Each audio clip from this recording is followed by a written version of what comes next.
Professor T, and it's Monday. How was your weekend? Some of you might have celebrated Easter. Some of you might have celebrated another holiday. For me, yesterday was Palm Sunday because I'm Greek Orthodox. My Easter is coming in 1 week.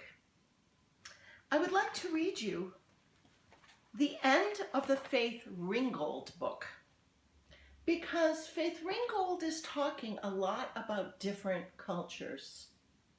And I think it's a very good topic for us. Not to mention that she's going to be talking about a neighborhood in Brooklyn close to mine, Crown Heights. This is her mural about Crown Heights. I'm going to leave it open and read. I'm trying to get across in the Crown Heights quilt something about the differences between people. Crown Heights is a place in Brooklyn where there have been many fights and even killing between different groups of people. In the quilt, there are 12 squares, one for each of the different cultures in Crown Heights. Each square illustrates a folktale or a story from that culture. I use this excerpt from a poem by Langston Hughes. I've known rivers ancient as the world, and older than the flow of human blood in human veins. My soul has grown deep like the rivers. This poem is about the ancient African civilizations from which the African American slave came, and about the power of knowing one's history. Each culture has its own stories that help you learn about them. And when you get all these people together, you benefit from their positive side. You benefit from the greatness of their cultures, because that's what culture is. It's what your people did to survive. So here is the color quilt. Here are the little black and white squares, but I want to read you some of the places she's mentioning. Jamaicans, I'll read them straight down. Haitians and Puerto Ricans. Jamaicans, Haitians, Puerto Ricans. And on this page we have West Africans, Algonquins, and Jews.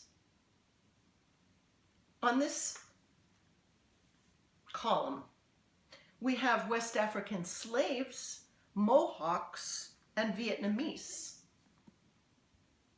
She's really trying to get to the blend of people, the Dutch, Italians, and Koreans. I know that Patterson is a place where there are many different cultures. Brooklyn is like that too. I enjoy meeting people from different places and learning about them. Sometimes people's culture is very different from mine, and sometimes I have to try hard to understand some customs. But I've learned, the older I've gotten, to not judge, but just listen. Listen, because people have reasons for things that they do with their celebrations, with clothes they might choose to wear, with foods they might eat. If I listen, I learn, and I can borrow the best from different cultures and put them all together and make me. Here is another quilt, and let me read you the last part of this book, which is very inspiring. Personal conviction. Here's Faith Ringgold. I can do anything. Nothing's going to stop me in my life, and I'm going to pursue anything that turns me on. I'm not going to hear no. If I want to achieve something, if it excites me, I can do it. What a lot of people have to learn is to take negativity and turn it into something positive. It's a hard thing to learn, but that's what makes you not just a fighter, but a winner. You have to stick with it. You can't stop. That's the key. Do not stop. Continue. Persevere. Stay in there and you will get it. I love that message. That is coming from a world famous artist who overcame a lot of negativity about her race, about her artwork, and she became world famous nevertheless. So she has a lot to teach us. Now I want to show you something I'm so excited about.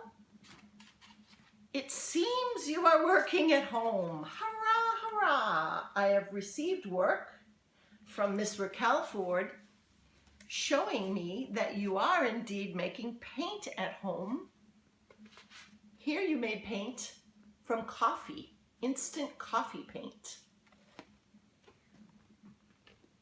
Here is another instant coffee painting. And here is colored paint. I want to thank Eva, Emily, and Dana for sending your artwork in. And I want to just talk about this for a moment. We have not talked too much about work. This is Eva's work. What do you think she was trying to tell us about? And why do you say that? Let's look. I think she was happy when she was doing this artwork. What do you think?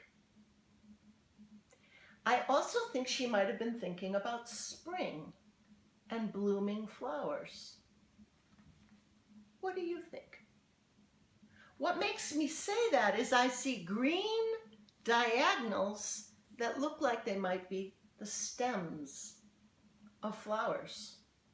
And I see shapes here that might look like flower blossoms.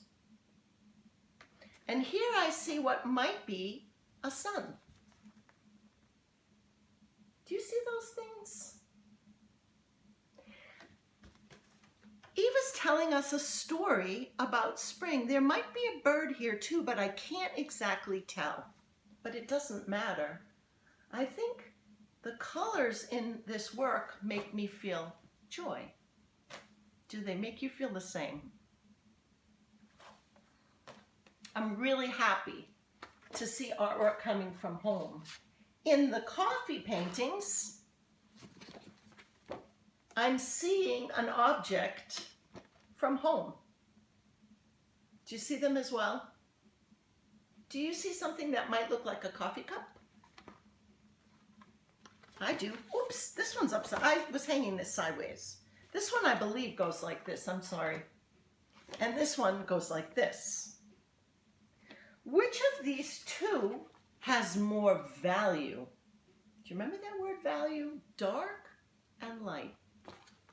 Dark and light. This painting has more darks and lights. It doesn't mean it's better than this one, but we see more value. Remember we were talking about the elements of art? Value is one. Color is one.